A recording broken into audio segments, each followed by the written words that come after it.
e nós vamos hoje estudar o último capítulo da primeira carta de Paulo aos Coríntios, o capítulo 16. Então, por favor, abra sua Bíblia no capítulo 16 da primeira epístola de Paulo aos Coríntios.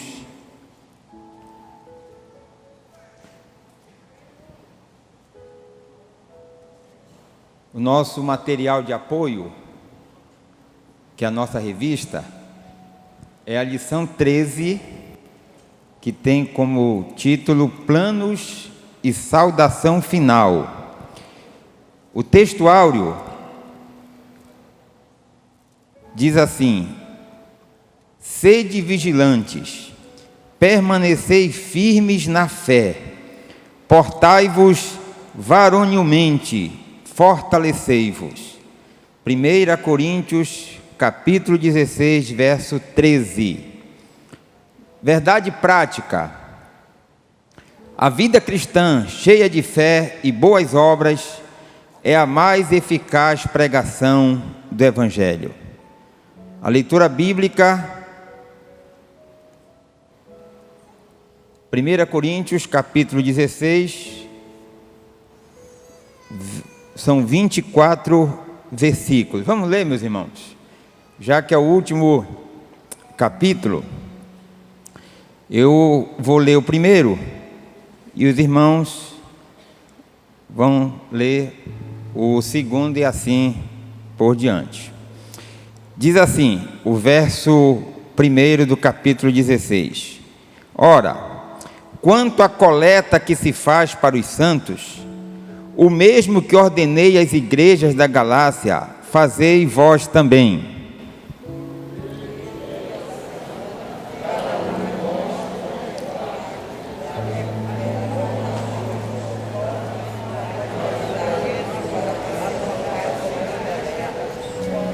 E quando eu tiver chegado, os que aprovardes por suas cartas, eu enviarei para levar a vossa liberalidade a Jerusalém.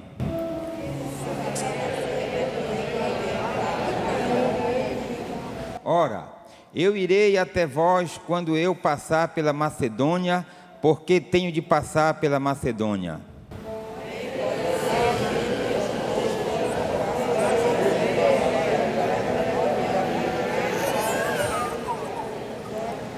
Porque eu não os verei agora pelo caminho, mas espero ficar convosco algum tempo, se o Senhor permitir. Porque uma porta grande e eficaz é aberta para mim, e há muitos adversários.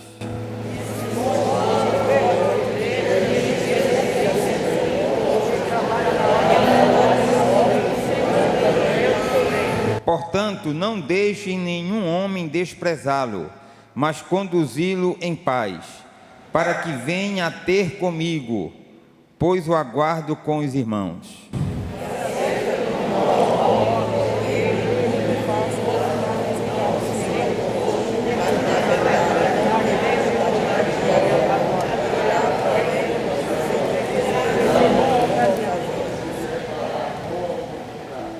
Vigiai, estai firmes na fé, portai-vos varonilmente e sede fortes.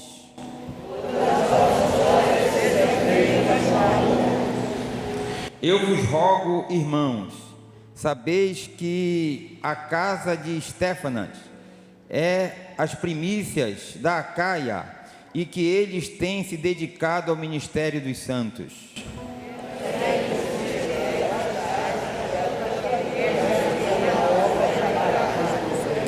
Alegro-me com a vinda de Estéfanas e de Fortunato e de Arcaico, porque o que estava faltando da vossa parte eles supriram. Eles passaram a vida deles, vocês também. As igrejas da Ásia vos saúdam. Áquila e Prisca vos saúdam muito no Senhor, com a igreja que está em sua casa.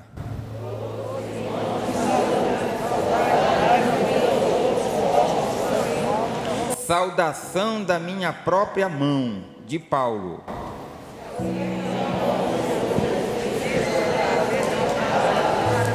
A graça do Senhor Jesus Cristo seja convosco.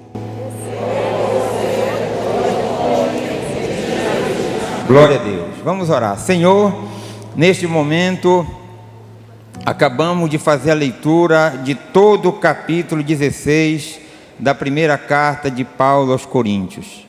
E agora, Senhor, estaremos fazendo uma breve meditação, reflexão naquilo que o Senhor inspirou o apóstolo, teu servo, para escrever e deixar como legado para a tua igreja. Pai eterno, no nome de Jesus é que oramos e te agradecemos. Amém. Amém. Pode sentar, meus irmãos, expressar minha alegria de mais uma vez estar aqui ministrando a poderosa palavra do Senhor nosso Deus. Meus irmãos, chegamos ao final do estudo da primeira carta de Paulo aos Coríntios, certamente um livro que podemos extrair, e fizemos isso, ensinamentos preciosos para a nossa vida cristã e que certamente está nos auxiliando na nossa jornada aqui nesta terra até um dia chegarmos no céu. Estudamos 16 capítulos e sabe quantos versículos, meus irmãos? Eu fiz uma continha rápida, 437 versículos. Nós lemos nos 16 capítulos da primeira carta de Paulo aos Coríntios. Então, não é possível, estudando 16 capítulos e 437 versículos, que a nossa vida não tenha melhorado depois do estudo da primeira carta de Paulo aos Coríntios. E aí Paulo, após escrever sobre a divisão na igreja, falar sobre a sexualidade e o casamento, o alimento sacrificado aos ídolos, a ordem no culto, e falar sobre a ressurreição do Senhor Jesus e de todos aqueles que confessarem o nome dele como Salvador, Paulo vai dedicar o capítulo 16, o último capítulo da sua primeira carta aos Coríntios, para abordar 3 pontos. Primeiro, ele destaca o valor da solidariedade. Depois, ele vai manifestar, vai abrir o seu coração e vai expor alguns dos seus projetos pessoais. E aí ele finaliza o capítulo 16 e, em decorrência, a primeira carta aos Coríntios, exatamente fazendo uma saudação final à igreja daquela cidade. Paulo começa o capítulo 16 da primeira epístola aos Coríntios falando de algo que a nossa igreja, durante os mais de 100 anos de sua fundação, nunca viveu com tanta intensidade como nós estamos vivendo nos tempos atuais. A solidariedade. E é exatamente isso que Paulo ele fala no começo do capítulo 16. E aí é interessante que, ao tratar do tema solidariedade, ao falar sobre solidariedade, um tema tão importante na vida de qualquer igreja, mais do que na vida de qualquer igreja, na vida de cada pessoa, de cada indivíduo. Paulo ele tem o cuidado de não deixar que o tema solidariedade se tornasse um tema abrangente e vazio. Ou seja, Paulo teve o cuidado para não ficar somente na teoria, porque a teoria é fácil.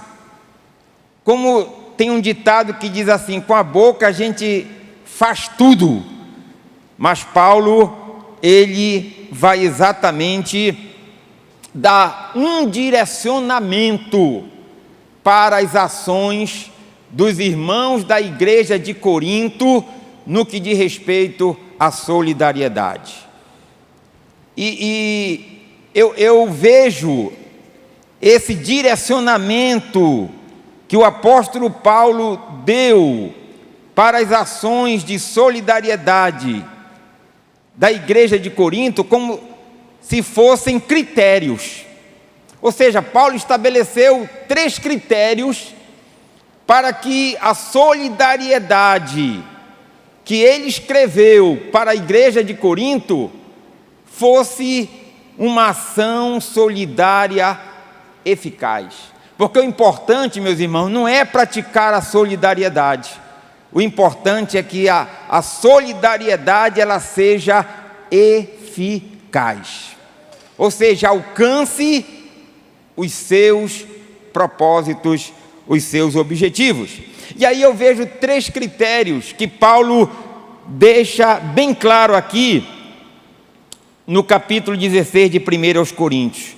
Verso 1, acompanha aí, Paulo diz assim: ora, quanto à coleta, ele está falando de arrecadação de recursos financeiros mesmo, ajuda para os irmãos. Quanto à coleta que se faz para os santos, o mesmo que ordenei às igrejas da Galácia, fazei vós também. Sabe qual é o critério que eu vejo aqui, que Paulo está adotando? O critério da urgência. Solidariedade, meus irmãos, tem pressa. Ou seja, quando se perde o time, o tempo da solidariedade, o resultado não será o mesmo. Sabe por quê? Porque a fome não espera. A fome não espera. Então, Paulo ele está falando exatamente aqui da urgência que a igreja de Corinto precisava ter no que diz respeito à solidariedade. O critério da urgência. Verso 2, ele diz assim: no primeiro dia da semana, domingo, cada um de vós pessoalmente separe e guarde conforme Deus o prosperou, para que não sejam coletados quando eu chegar. Paulo adota aqui um outro critério muito importante em qualquer ação solidária: o critério da capacidade contributiva. Critério da capacidade contributiva. Ou seja, Paulo está colocando aqui, olha, cada um deve contribuir de acordo com a prosperidade que Deus tem dado. Então o que é que se espera? Aquele que tem sido mais próspero na área financeira, seja aquele que contribua mais, que tenha mais voluntariedade para contribuir. Por quê? Porque ele tem, na verdade, recebido mais. É o critério da capacidade contributiva, e a palavra de Deus ela fala muito sobre isso. Quando a Bíblia diz: cada um contribua segundo o que está no seu coração, certamente aí parte muito dessa questão da condição da pessoa. Porque, meus irmãos, a nossa fé não é uma fé irracional, e não pode ser. A nossa fé é uma fé inteligente.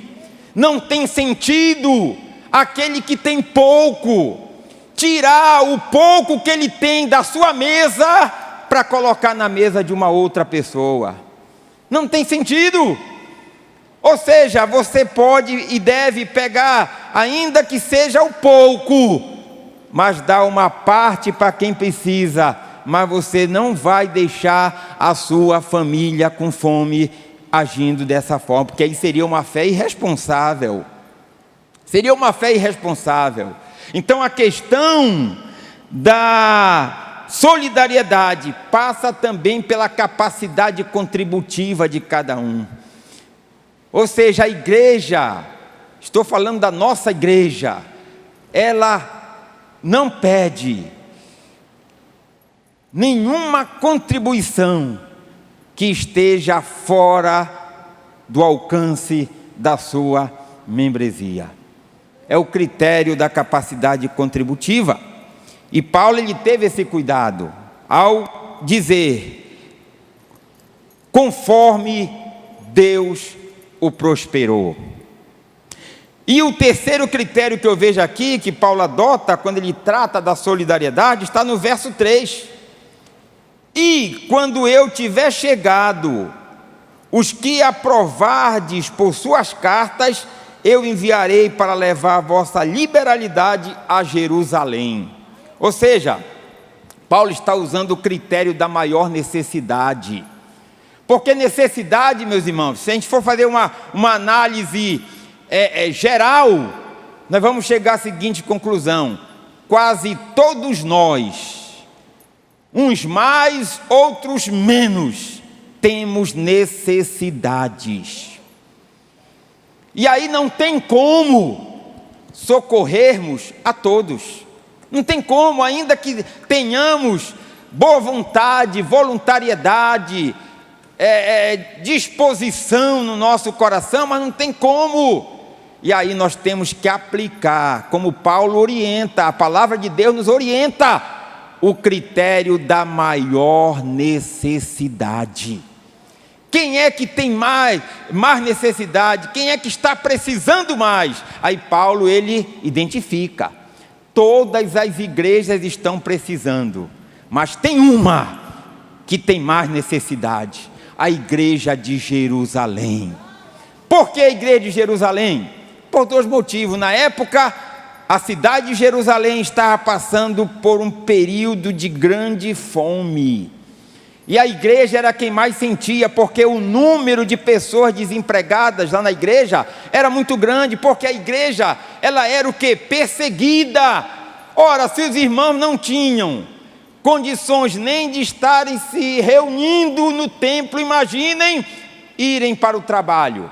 Então o número de pessoas que não tinha emprego na igreja era muito grande. Então havia uma necessidade muito grande em Jerusalém, por causa da perseguição, além da fome que acontecia naquela igreja. Meus irmãos, para terminar esse primeiro ponto aqui, solidariedade na vida de um servo de Deus não representa virtude. Representa virtude na vida de quem não serve a Deus. Mas, pastor Daniel, eu quero entender isso. Porque a solidariedade, meus irmãos, não é algo exclusivo do cristão.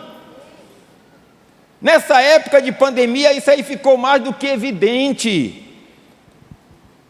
Até ateu pratica a solidariedade. E espantem-se, às vezes com mais intensidade do que alguns cristãos. Para o ateu, solidariedade significa virtude. Mas para o cristão, solidariedade significa evidência. Significa sinal de que a sua vida foi transformada pelo poder da palavra de Deus. E há uma diferença entre virtude e evidência, entre virtude e sinal. Então, solidariedade para nós vai além da virtude, significa evidência, sinal de que a nossa vida, ela foi e está sendo trabalhada pelo Senhor a cada dia. Louvado seja o nome do Senhor. E aí Paulo ele avança. Depois de falar do valor da solidariedade, Paulo ele expõe a igreja, ele abre o seu coração e ele expõe para a igreja. Paulo, meus irmãos, eu vejo assim, era uma pessoa reservada.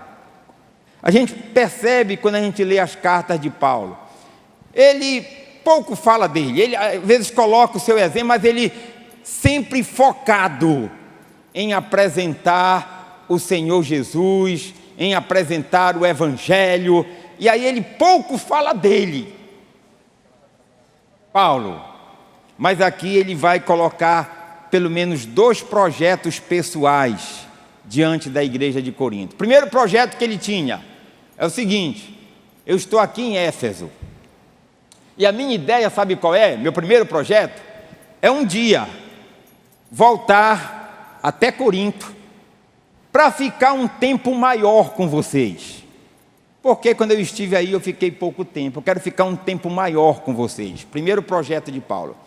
Segundo projeto de Paulo, ele diz assim: olha, mas eu vou ficar em Éfeso, por enquanto, até o Pentecoste. Sabe por quê? Porque eu não posso perder uma grande oportunidade que Deus tem me dado, porque Ele abriu uma grande porta. Ele está falando exatamente a porta para a pregação do Evangelho. Então ele colocou ali 2 projetos pessoais. Mas, meus irmãos, eu não quero aqui me ater nos projetos de Paulo. Eu quero, na verdade, destacar e aí trazer para a nossa vida o que Paulo escreveu no final do verso 7. Quando ele falou dos seus projetos, ele escreve o seguinte: se o Senhor permitir. Foi isso que me chamou a atenção quando Paulo expôs os seus projetos pessoais. Meus irmãos, é muito bom e absolutamente normal e legítimo termos planos e projetos. Ser humano que deixou de ter planos, deixou de ter projetos, ele está estacionado na vida. É tipo aquela embarcação que ali fica à deriva em alto mar. Não sabe nem para onde está indo, o que é que ele deseja da sua vida, enfim. É importante que todos nós, mas pastor, nós estamos no culto da família com a escola dominical de 7h30, onde a maioria das pessoas é idosa. Meus irmãos, idoso crente é diferente do idoso não crente. Porque o idoso não crente, ele acha o seguinte: já estou idoso, não tenho mais planos, não tenho mais projetos, não posso mais sonhar. Mas o idoso crente, ele vai de acordo com a Bíblia e não de acordo com a sua natureza humana. E o que é que a Bíblia diz? Que os vossos velhos terão sonhos. Então significa que o idoso, ele, na Assembleia de Deus, o idoso que serve ao Senhor, ele ainda tem planos, ainda tem projetos. Bendito seja o nome do Senhor. E aí, meus irmãos, o que determina se os nossos planos ou projetos vão se traduzir em bênçãos para a nossa vida, não é apenas ter planos, porque nem todo plano, por mais belo que seja, mesmo se concretizando, se traduz em bênção para a nossa vida. Escute isso, porque é algo que me chama muito a atenção. Quando qualquer pessoa estabelece alguns planos para a sua vida, Deus terá uma dessas três posições que eu vou lhe falar. Ou seja, Deus, Ele, de alguma forma, sempre terá relação com os planos de qualquer pessoa, até mesmo de quem não é crente. Porque existem três posições para Deus nos planos de qualquer pessoa. Primeira posição para Deus: eu quero Deus fora dos meus planos. É a primeira posição que eu vou definir para Deus. Os planos são meus, eu vou correr atrás dos meus planos, dos meus sonhos, e eu não quero Deus nos meus planos. Quem é que tem essa posição? Via de regra, aquele que não acredita em Deus, aquele que não tem comunhão com o Senhor. Agora, tendo uma identidade mais nossa, a segunda posição de um plano: eu quero Deus dentro dos meus planos. Aí você diz assim: que bênção, pastor, esta é a melhor situação, Deus dentro dos meus planos. Não, não é a melhor situação, porque muitos trazem Deus para os seus planos, só que quem vai ditar as regras não é o Senhor. Ou seja, as pessoas querem Deus nos seus planos, mas tem que ser de acordo com a sua vontade. Eu quero dessa forma, o que eu quero é isso, eu estou caminhando para este lugar e eu sei que sozinho não vou chegar, eu preciso de Ti, Senhor. Ou seja, a pessoa não admite um outro resultado que não seja a concretização dos seus planos. Meus irmãos, sabe qual é a melhor posição de Deus em qualquer plano ou projeto? É exatamente esta: eu nos planos de Deus. Aí tem diferença, não é Deus nos meus planos, sou eu nos planos de Deus. Porque aí, quando nós determinamos, não, eu não quero que o Senhor esteja nos meus planos, não, eu que preciso estar nos planos de Deus para a minha vida. Quem tem que se alinhar àquilo que Deus deseja para a minha vida sou eu. Bendito seja o nome do Senhor.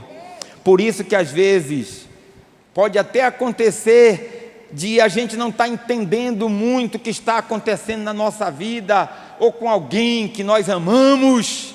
Mas uma coisa é certa: quando a minha vida está nos planos do Senhor, no final, tudo vai dar certo, tudo vai se encaixar. Bendito seja o nome do Senhor nosso Deus. Caminhando para o final, eu quero agora falar sobre o terceiro tópico, onde Paulo ele fala exatamente da saudação final. Ele dá uma saudação final à igreja de Corinto. E aí são recomendações à igreja de Corinto que Paulo faz. A primeira recomendação, ele vai orientar a igreja de Corinto a vigiar e permanecer firme na fé. 1 Coríntios 16, 13. Sede vigilantes, permanecei firmes na fé, portai-vos varonilmente, fortalecei-vos. Meus irmãos, a fé é algo abstrato. Nós não enxergamos a fé, mas as obras são concretas. Então, como é que a nossa fé é manifestada? Através das nossas obras. E a firmeza da fé, ela é observada nas nossas atitudes. E só tem uma coisa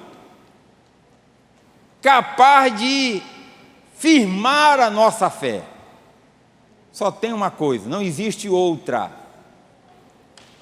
Esta palavra.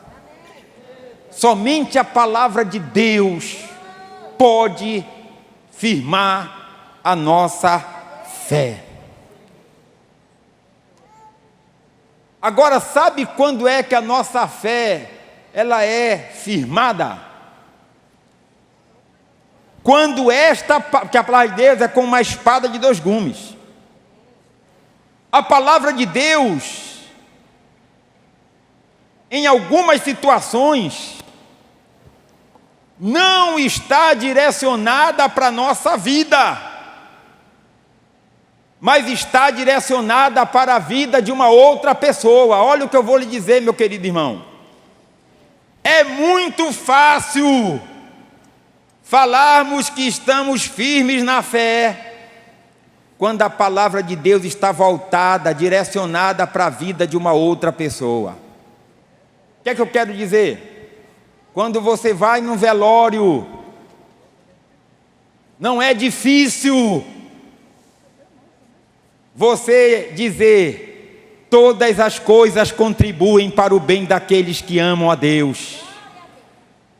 Não é difícil, mas para aquele que está passando pela dor da morte, pela dor da perda de um ente querido, nesse momento a palavra de Deus não está direcionada para você. A palavra de Deus está direcionada para a pessoa que está no luto. Aí é mais difícil.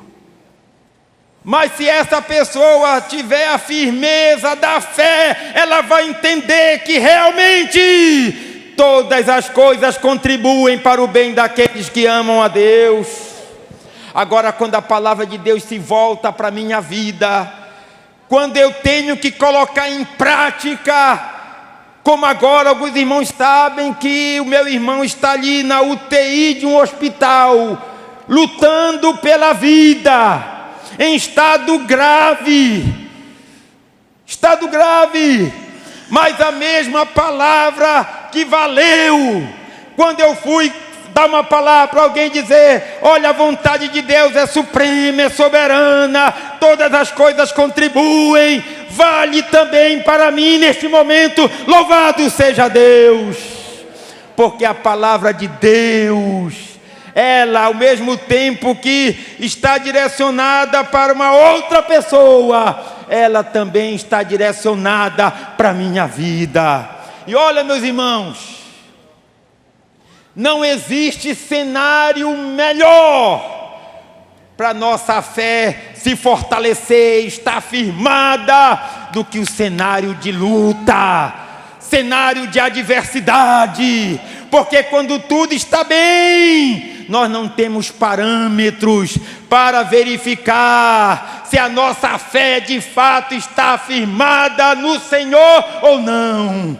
Mas quando nós estamos na luta, na batalha, na peleja, atravessando adversidades, a nossa fé é testada, e espero em Deus que seja sempre aprovada. Bendito seja o nome do Senhor. Aleluia. Uma outra recomendação: fazer tudo com amor. 1 Coríntios 16:14, todos os vossos atos sejam feitos com amor. 1 Coríntios 13:13, estudamos aqui, diz assim: permanecem a fé, a esperança e o amor. O maior desses é o amor. Sabe por quê? Porque a fé só serve para esta vida. É aqui que a minha fé e a sua fé tem que atingir o ápice. Porque se não atingir o ápice nesta vida, na eternidade ninguém vai precisar da fé. Por isso a fé não é maior do que o amor. A fé, o amor é maior do que a esperança. Sabe por quê? Porque a esperança que eu e você temos na eternidade só serve para esta vida. Depois que a gente partir para a eternidade, não tem mais esperança. Aquilo que era esperança vai se tornar realidade. Mas o amor desses três é o único que é eterno. Aqui na terra nós jamais vamos atingir o ápice do amor.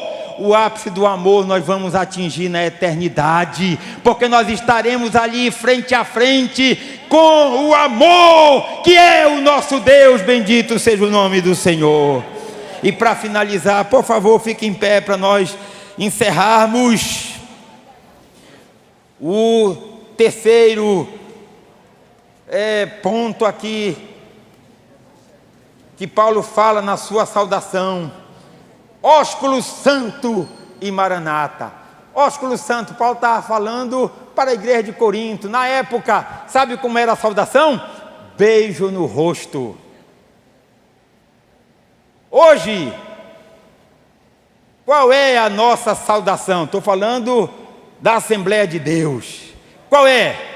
A paz do Senhor Jesus. Tem uns que dizem a paz, está incompleto. É a paz do Senhor Jesus. É a paz do Senhor Jesus. Meus irmãos, não é uma simples declaração. Quando nós falamos cheios de fé e amor, a paz do Senhor Jesus, nós estamos abençoando a vida do nosso irmão, porque você não sabe como é que está a vida do seu irmão. De repente ele chegou aqui com o seu coração dilacerado, achando que tudo acabou para ele. Mas quando ele ouve um crente cheio de fé e amor dizendo: meu irmão, a paz do Senhor Jesus, a paz do Senhor então vai ali penetrar no coração dessa pessoa, e ela vai perceber que é uma pessoa amada e que o Senhor se interessa por ela. E por isso que Paulo coloca ósculos santos e maranata, porque há uma associação íntima entre a paz do Senhor e a vinda de Jesus. Maranata, ora vem Senhor Jesus, porque a paz do Senhor faz com que nós não vivamos pelas circunstâncias, porque a nossa esperança está na volta do Senhor. É aquilo que Paulo escreveu lá na segunda carta aos Coríntios, capítulo 4, verso 8 e 9. Em tudo somos atribulados, mas não angustiados, perplexos, mas não desanimados, perseguidos, mas não desamparados, abatidos, mas não destruídos. Sabe o que é isso, meus irmãos? A paz do Senhor.